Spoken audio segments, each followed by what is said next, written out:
এই মুহূর্তে পাকিস্তানের রাওয়ালপিন্ডিতে আছেন রিপোর্টার নিয়ন মোহাইমিন। চ্যাম্পিয়ন্স ট্রফির সবশেষ খবর জানতে সরাসরি যুক্ত হচ্ছি তার সঙ্গে। নিয়ন, বাংলাদেশ এবং পাকিস্তানের চ্যাম্পিয়ন্স ট্রফির রাবার স্ট্যাম্প ম্যাচ। সবাই মজা করে বলছেন যে এই ম্যাচটা থেকে আসলে কোনো দলেরই কিছুই পাবার নেই। যদিও দুই দলের কোচ যখন গতকাল আমাদের সঙ্গে কথা বলেছেন, তারা আবার বলেছেন যে না, দুটো দলের জন্য এটা আসলে ডিগনিটির প্রশ্ন, কারণ একটা আইসিসির ইভেন্টে এসেছে, একটা পয়েন্ট অন্তত যদি নিয়ে বাড়ি ফেরা যায় সেটাই আসলে সেই দলগুলোর সাফল্য। বিশেষ করে পাকিস্তানের কথা বলতে হয়, আয়োজক দেশ, সুযোগ ছিল সেমিফাইনালে খেলবার, কিন্তু দুটো ম্যাচ হেরে ইতিমধ্যে সেই সুযোগ তারা হেলায় হারিয়েছে। বাংলাদেশের জন্য একই অবস্থা, চ্যাম্পিয়ন হবার স্বপ্ন দেখিয়ে ক্যাপ্টেন এসেছিলেন, এসে দুটো ম্যাচই হেরেছেন। শেষ ম্যাচে কি অবস্থা হবে সেটা আসলে ম্যাচ শুরু হলেই বোঝা যাবে, তবে ম্যাচ শুরু হবে কিনা সেটা নিয়ে কিন্তু একটা শঙ্কা রয়েছে।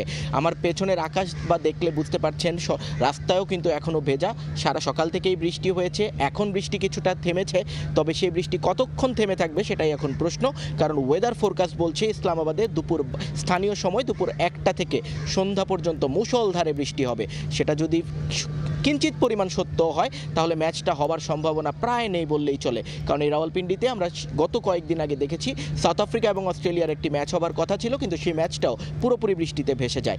আজকেও সেরকমই একটা সম্ভাবনা রয়েছে। গতকাল প্র্যাকটিস করতে পারেনি কোনো দলই বৃষ্টির কারণে, সারা দিন ম্যাচ ঢাকা ছিল, উইকেট ঢাকা ছিল। ম্যাচ যদি কোনো কারণে শুরু হয় তাহলে দুই দলের জন্যই কিন্তু, বিশেষ করে পেসারদের জন্য মোটামুটি বলা যেতে পারে এটা খুবই আইডিয়াল একটা ওয়েদার, কারণ সারাদিন পিচ ঢাকা ছিল, বাতাসে প্রচণ্ড বাতাস রয়েছে এখানে। আমি যদি এখানকার টেম্পারেচারের কথা বলি, এই মুহূর্তে এখানে যদি শুধু বৃষ্টি একটা সমস্যা তা কিন্তু নয়, কোনো কারণে যদি ম্যাচ শুরু হয় এখানে কিন্তু প্রচণ্ড ঠান্ডা। এখন 13 ডিগ্রি সেলসিয়াস তাপমাত্রা চলছে রাওয়ালপিন্ডি স্টেডিয়াম এবং তার আশপাশে, এবং বাতাসটাও প্রচণ্ড ঠান্ডা। সেক্ষেত্রে বোলারদের জন্য কিন্তু একটা বাড়তি অ্যাডভান্টেজ থাকবে, বিশেষ করে পেসারদের জন্য।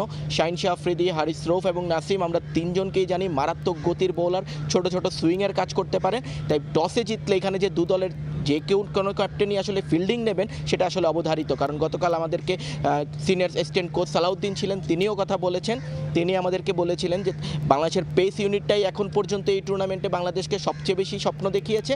আশার বাতিঘর বাংলাদেশের বলতে গেলে এই পেস ইউনিট। তাই শেষ ম্যাচে যদি একটা সুযোগ পাওয়া যায় তাহলে তারাই আসলে তাদের সেই ব্যাপারটা আরেকবার দেখানো যাবে। আর রাওয়ালপিন্ডিতে তো বাংলাদেশের একটা অতীত ইতিহাস রয়েছে এই পাকিস্তানের সঙ্গে, এবং সেটা সুখকর। তো এখন দেখা যাক বৃষ্টিকে উপেক্ষা করে ম্যাচ মাঠে গড়ায় কিনা, সে পর্যন্ত আসলে অপেক্ষায় থাকছি। রাওয়ালপিন্ডি থেকে এই ছিল আমার কাছে সবশেষ।